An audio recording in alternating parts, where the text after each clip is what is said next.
Malawi Brief. Akamlepo Kaluwa akupitiriza kuwulula zinthu zobisika ndipo lero awulula izi. Good morning. Still kumama ole. Koma Malawi muno. City ya Mika. Ndizoona Yesu anaphedwa olo kugulisidwa ndi ophunzira ake. Mmodzi mwa ophunzira ake wamudalira kwambiri. Ndamene anamugulisa Yesu. Mawu m'Bible wache tiziwasatira kwambiri. Bible ndi chikhalidwe cha munthu wa dziko lapansi. Liwu lililonse lili m'Bible ndi tanthauzo. Amene amakupachika amakhala mzako amene kudya naye mbali imodzi kapena wachibale ndi munthu amene amakupachika. Chifukwa akapita kugulisa kuja amanena kuti munthu uyu ndimamziwa ndine, munthu uyu nonsenu simukumuziwa, ine ndamene ndimamziwa. Ndi language imene amamugulisira munthu bwezi lake mzake wapamtima amayamba ndicho, munthu uyu ndikumuziwa ndine, palibe wina amene amamziwa uyo ngati ine. Ndi akamba paragraph imene ndi imapitiraso pano, how to betray you, how to actually put you into problems. Ndipo makhala zonena zambiri. Munthu uyu musamamvera amapanga zakuti amanama kuti ndi wakuti musamuope ndi wamantha kwambiri mwakuti munthu amene iyi palibe chimene angapange chifukwa chakuti munthu amene iyi ife timamziwa chifukwa chakuti kale ankanama mwakuti kukomesa mawu aja kuti womvera uja azizindikira kuti koma uyu ndi pamene pamakhala sharing language pamene pacha, pamene pamakhala miseche. Chifukwa chache Yehova ananena kuti miseche ndi tchimo limagulisa munthu. Iweyo ukamamva umakhala ngati zoona pamene zonse zinazonama. Miseche ndi tchimo, kunama ndi tchimo, mantha ndi tchimo. Ndi munthu uja mumamuuza uja amakhala ndi mantha ndimene iwe ukunenera. Uja ndi wakuti nawonso umakhala ndi mantha ndi munthu uja. Chifukwa chache umakadya miseche. Ndeno vuto ndilo olu kuipa nduku. Munthu amene akumvera uja akutenga chinthu chija ngati nchoona na Yesu ali pa mlandu kwa Yehova. Ndi chifukwa chache tisakawonongeke chifukwa cha machimo a munthu wina. Anthu ena amakhala ndi ganyu, saziwa munthu uja, samamziwa, ndiponso iwo sanayambanepo, koma chifukwa chakuti wina wauza amakhala ngati akupanga ganyu to hate somebody on behalf of a certain character amene kapena kuti anayambana ndi munthu uja. Limene dziko lapansi lilili choncho. Chifukwa chache maiko apasi kumakhala nkhondo, anthu amaphana, amapanga mapoizoni. Nkhani yake imakhala yagona pa miseche, kusakondana, maboza ndi chizondi chimene iwe sikuziwa kuti munthu yandi nane ineyo chizondi ayi. Ndi Malawi muno izozo ndi zambiri. Ena upita kwa sing'anga. Ma ministers itu could be former ministers, could be the current ministers. Kuti nambe ndithane nayo munthu uyu, chonde ya president munthu uyu asamike pakuti. Unayambana naye chani munthu amene uja? Palibe. Chimene iwe ndi munthu uja simungakhale pasi kuti mukabirane kuti singatheke. Kodi munthu amene kumuziwisa bwino ayi. Ndeno chifukwa chache dziko la Malawi lina matemberedwa kwambiri. In the past anthu ankapita kwa Dr. Banda kulemba karata pa mchinji kukaposita kwa address ya munthu Blantyre. Abwetaso kuja apolisi uzachita inspect ku your inbox, ivi ya box yako ya Blantyre kuja upeza muli karata yolemba iwo ukapereka kwa kamuzi kuti tagwira karata iyi post office ya Blantyre yakuti ukapena pa chichiri kanyama mulembera munthu ikapena auto nchiro mulembera munthu. Zona amalemba ndiwo. Anthu akhala kuphedwa Malawi muno, anthu akhala akumangidwa Malawi muno. Ndi chifukwa chache enafe because we knew the system. That's what tinanena kuti enough is enough.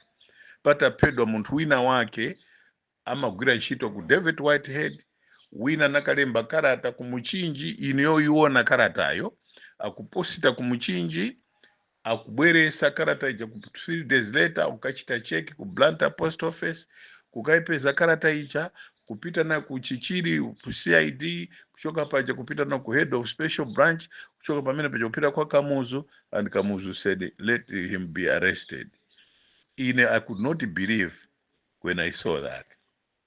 Ndichifukwa chache nati enough is enough. So anthu ena mukamafusa kuti kodi inu mkuti mnabweresa matipate inu, chimene mnayambana ndi Kamuzu kuti inuyo mnati muli imodzi mwa anthu amene mnabweresa matipate ndi chani, sakuuzanayi sanena ayi yangu iya anarowa nkhaza yeka chani, koma chimene iwe chinakutuma makamaka kuti upange ichi chimene unaona ndicha palibe ndithu. Ndi apa nangofotokoza pang'ono koma ndizapitiriza kufotokoza zina zimene why we changed from one party state to multi-party.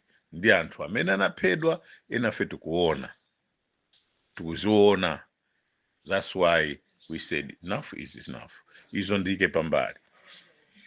Muno Malawi tikuziwa bwino kuti chaka chatha chose boma layendesedwa ndi Tonse Alliance, koma Tonse Alliance anachita boot out kukhala MCP, amanena kuti ndi MCP imene inali wina chifukwa pa registration pokaponya amaponyera tambala wakuda. Ndiye ngati mwabedwa ndrama ndiye kuti ndi MCP government, akuti government inali MCP ndiye kuti ndi anthu a MCP amene anabandama mboma. Ndeno one pali minister wina chief wa munthu amene wakuba ali ndi 1 trillion kwacha, winayo ali ndi 800 billion kwacha, not ali 20, winayo 640 billion, winayo ali ndi 400 billion, winayo 280 billion, enawo 280 billion, winayo 250 billion, winayo koma ino 150 billion, wina waukuyu ndi anampasa ku 80 billion. Anthu alipo 20. Mabilioni amene ndikunena apapa ndrama zonse ndi 3.8 trillion kwacha zimene anthu anatenga, and ndrama zimene is in cash. Ndi tikamanena pano kuti anthu amangidwe, andi manyumba amene akunena amene panopa kuopa kulowa manyumba amene amamanga, ena yamba kugulisa manyumba ku area 6 ku Lilongwe, ena kugulisa ku area 10, ena kugulisa ku area 44, ena makhala ndithu ku area 49 anakagula nyumba ku 44 as we go to State House ku Kamuzu Palace, tikamachita branch 44 yawo kui. Pali manyumba amangidwa pa January, amamangidwa manyumba aja within 6 months. Ndrama za misonkho ya Malawi. Ndeno funso ndirakuti kodi Malawi mufuna musimikize pano kuti mafuta awa akwera chifukwa chakuti Professor Arthur Peter Mutharika mafuna akweze mafuta? Kodi mafuta awa akwera chifukwa chakuti Peter Mutharika walephera kuyendesa boma pa 3 months?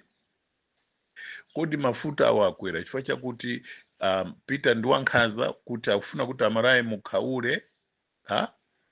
Kodi mafuta akwera chifukwa chakuti boma la DPP siluganizira za anthu pa 3 months? Amalawi mafusa amene ndafusa mukhale nawo bwino pansi, ndakuza ni billions anthu awo, mayina awo wonse anthu alipo aja ndanena billions aja. Ndeno awa tiyike apo nditubwera makampani. Ndrama zimene zabedwa ku Ijenko, kuli ndrama zabedwa and magalimoto anabedwa. Ndrama zimene zabedwa ku Eskom, kuli ndalama zabedwa komanso anthu anagula magalimoto ndi matires and tires, mawire house amatayara magalimoto awo, mawire house ayika mabisa mawire house. Then kuli Makra, kumakra anaba ndrama zopya mabillions kutero zabisidwa ziri kulilongwe zina nabisa kunoko koma secretly it has been driven to Lilongwe, has been taken to Lilongwe. Nditubwera kumera anthu amanga manyumba ndikatantha agula manyumba ku Dubai kuti madiro amene analipo kuteroko okay ndisanambe kunena za madiro ngongole imene Malawi government imene sinauzidwe kuti ipereke ndi 3.8 trillion kwacha amagula ndrama zija amagula mafuta pa ngongole nda anthu aja naona kuti tikupita kuzisankho anayamba kuyimisa delivery kuti mutipase kaye ndrama pali wina wake ku Dubai we still owe him about $6 million zakuti nokima ipereke kwa munthu uyu anthu aja nayimisa kaye mafuta kuti mutipase ko ndrama mupita kuchisankho ndeno anazayamba kuchita release pamene amaona kuti MCP wina ndi anaza kumudwa kuti MCP sina wina ndama zatu tichita bwanji likava ndi anayima pakati pacha osapereka mafuta kuteko anthu ena anayamba kubwera muno uzachita negotiate ndi boma la Nyuwani ndiye mwasoka olumwamwayi olumwasoka apezaso anthu ena akatangale amene akwapasira ndrama zakuti ayambe sono kutenga ngongole zawo zija zibwezedwe zomvesa chisoni kwambiri kodi timuthandiza Profesa Peter Mutharika ndi mtima wakuba fuso answer ayi kodi timuthandiza vision ya Peter Mutharika ya free education ngati ife amene tikugwira nayo ntchito nafenso ndifakatangale answer is no kodi tikumfunira zabwino president wathu amene Mulungu wamika pa mpando chifukwa cha machitidwe aife Malawi ofuna kuba osafuna kuganizira anthu athu osauka mafusa amene anthu muyankhe chifukwa tikuona ngati zimene zikupitirirabe kodi chifukwa chani tinasintha kuti boma la MCP lakhale liji one party state isapitirire ndakuwuzani chifukwa zake pang'ono zimene zinkapangika nde pakali pano ndifuna ndifusenso kodi Amalawi tingakhale wokondwa kuti tizanene kuti Peter Mutharika analephera kuyendesa boma zona ndi zimene tizikhala Malawi kuti iye ma president akuti namiza ndizoona kuti tizinena zimene zozo ndeno zinthu ngati izi ife tikufuna kuti Amalawi aliyense aziwe kuti mavuto amene alipo sikuti ndi mavuto kuti we cannot manage them koma we created them and we are creating them mavuto amene timachita ife kuapanga pakali pano panapasidwa ndrama zauti alime msewu from Mangochi to Monkey Bay mukafika ndithu paja pa Mpondasi kuti mukubwera pa Bishop up pamene paja msewu ndiwonongeka kwambiri kuzafika paka pa Madeko and muli ma potholes paka mukabale muja Mkhuzi Bembwa Zulu muja Mkope Hiru Mtakataka Tenofu Mbindura muja kufika kupita ngati kupita Mtakataka kuna Nkhwale kusika paka ku Monkey Bay msewu wonongeka kwambiri ndrama anatenga nadi pali msewu ochoka Liwonde kufika kuzomba pa Chinamwali panaperekedwa urgent budget ya 2 before campaign a year before I think it was 2024 panaperekedwa ndrama zokwana ngati 56 billion budget kuti uone msewu ochoka Liwonde kupita pa Chinamwali kuje kuti angoyamba apo mochita mwina ndi mwina kukonza zonse zijanaba zinabedwa pali msewu ochoka Baraka chenda usiku mpaka Mangochi Tenofu anangolemba na ntchito anangobako ndrama ma billions almost 80 to 90 billions zinapita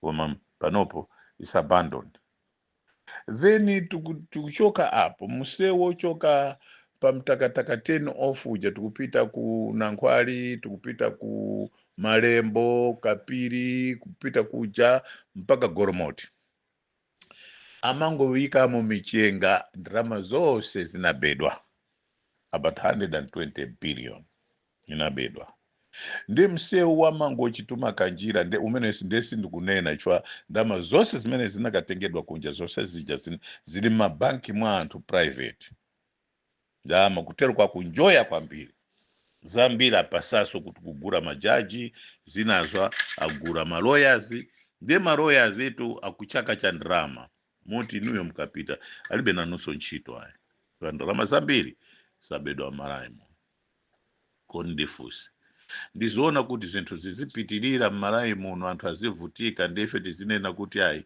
ineyo ndimanena on behalf of anthu osauka pamene nanenso ndinakuba nzona akuluakulu mavuto a mwana wanzako amakhalanso mavuto a iwe kumene mmene tikuabera amalawi ndalama osauka tikuzipitisaso ife pamatemberero opya chifukwa timapita mmachalichi kukapereka zopereka mapepa sande ndrama zakuba timakhala magathering mawedding ndrama zakuba timaonesa manyumba kuti tamanga manyumba abwino ndrama zakuba timakarandira maprofeses kwa anthu kuti inu mulungu akuti chani zili zonama timapereka ndrama zakuba timayenda magalimoto odula ndrama zakuba timadya chakudya kumnyumba uje ni manyumba kumadya zinyama zinkhuku chani mipunga chani khala bwino ndrama zakuba timapita kuzipatala zodula kumene timapita kumene kuja kuti tikachire ni matenda amene tazikundikira chifukwa chakuba ndrama zakuba timakwera ndege ndrama zakuba magirlfriend ako agura muno ansikana kupikisana kugura magalimoto ndrama zakuba ndeti zinena kuti chifukwa chani ziko lati ndilosauka tikumulakwira mulungu kwambiri. Profesa Peter Mutharika sanalephere kuyendesa ziko lenu pa 3 months ayi chimene chikuchitika para anthu ena akati apange isi iwo amapita kuseri ukapanga zina akati apange isi amapanga zina akuonesa ngati akugwira ntchito pamene ise syndicate yoopsa syndicate ndi ndikati syndicate munimvere pali syndicate yoopsa and kuli ma poisoning and kuli killings anthu ena muzamva kuti wakuti wopita akukapha chifukwa chakuti abise evidence tonsefe tili pampani pano apolisi seniors ali minimum. There is a big syndicate, financial syndicate that you have never seen in the history of this country. Chuma cha boma chikupita. Oh Amalawi. Oh Amalawi. Nditu ndizoona mavuto aja tinavutikira kuti mukhale mati pate government munomo. Tinavutika kuti anthu ena zaba ndrama zona. Ndizoona anthu akuti ndiolemera munalemeradi ndi njira ya Yehova ino anthu ino ngati kulibe Yehova mukhale ndi mtendere ngati Yehova kulibe paziko la pansi da kumwamba nonse amene munaba ndrama zamara mukhale ndi mtendere koma ngati Yehova alipo ndi wa moyo amene ananena kuti mufune msafune even Hubert Angel anapereka prophecy kuti Peter Mutharika is coming back to power that ye alipo mulungu amene mukhale ndi matemberero ananu kwa ananu zizukuru zazo 7 generation down the line from you and mukhale anthu ovutika and you never come right no matter how much you have, no matter how much you may claim, and it has to go to your girlfriends and mitundu ya also 7 generations down the line. Kwaza pongo zanu amene munao 7 generations down the line. Kuandani alliance that is connected. Matemberero akale kwa iwo 7 generations down the line. Chifukwa zikori siku ndilosauka ndilolemera koma mwaba kwambiri chifukwa kuti simukonda nzanu lamulo la mulungu pa commandment konda nzako mmene umazikondera iwe mwini. Ukonda bwanji mulungu amene sukumuona pamene munthu nzako amene kumuona umamzonda. Ndi mapita ku church kwathu kumwamba mukaimba nyimbo zimene you don't mean it, you don't mean it. you don't mean it. Mawu amene walero apite even ndi m'busa amene analandira ndalama zanu zakuba, temberero likhale kwa iyeyo and 7 generations down the line. Anena kuti naziwa bwanji. If you're a man of God, you should know God should speak to you kuti ndalama zimene ulandira pa zakuba. If God does not speak to you kuti ndalama zimene ulandira pa zakuba, then you're not a true man of God or a woman of God. Chifukwa isakhale phwando la kuba ndalama za boma kuti anthu azisauka m'malaimo. Chifukwa munthu osauka sanafune kubadwira munthu. Munthu osauka sanafune kuti asauke. Lero pakunenedwa nkhani m'maradio machane, chifukwa chani mafuta akwera, kuno tikuvutika. Osadziwa kuti mafuta kukwera chifukwa chakuti inu mukuba ndalama. Mwaba ndalama mwaika m'akaunti mwanu mukunjoya nazo. Even kuti anene kuti petrol ndi 10,000 per liter mukagula chifukwa chakuti muli ndi ndalama zakuba. Ndi koma Malawi amene akukwera ka minibus akuvutika kuti atenge 1,000 apite kulimbi kuchoka mplanta. Chifukwa mwambera ndalama zimene inuyo muli nazo. Ndi aliyense amene ndi olemera m'Malawi muno pa nkhani ya kuba ndalama, temberero likhale kwa iyeyo and 7 generations from him osakhale wotembereredwa. And if they will not repent 7 generations from him, it will also add to another 7 generations from that one to the last one. Why we don't have to play with our fellow Malawians. Don't show to people that you are rich through ndalama zakuba. Ngati ndalama zonatenga mtukuta lako unagwira ntchito, to God be the praise and glory to God. Nonse amene munalemera chifukwa cha Mulungu, ana anu 14 generations down the line, they will all be rich. They will all be rich. Ana anu azakhalaso anthu abwino kwambiri.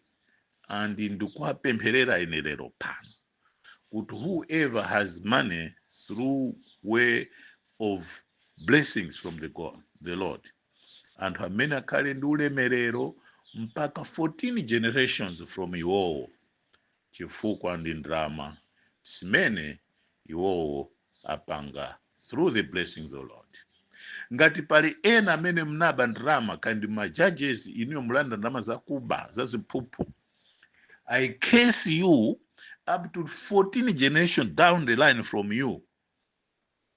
Chifukwa you are part of the syndicate. Malawi cannot afford to be the poorest country of the poor on planet Earth when we have got everything. When we have got things, we have got money to feed our fellow Malawians. We have got money to rescue our fellow Malawians. Makoti simnamangira anthu osauka. Ndende simnamangira anthu osauka. Constitution sitinapange kuti iye izikomera anthu olemera osauka isakomere. Constitution for each and every Malawian. But if this constitution is misconstrued, misinterpreted, and it is working for only those who are rich, a curse be to those who are misinterpreting it and kuti izikomera anthu olemera kusiyana ndi anthu osauka. I curse you for 14 generations down the line from you, because this constitution is for each and every Malawian. TNT Mthandize Professor Thapita Mutharika. A better Malawi is possible. A better tomorrow is possible. Malawi has a lot to share, and let us share for each and every Malawian. Musakhale munthu osauka Malawi muno ayi.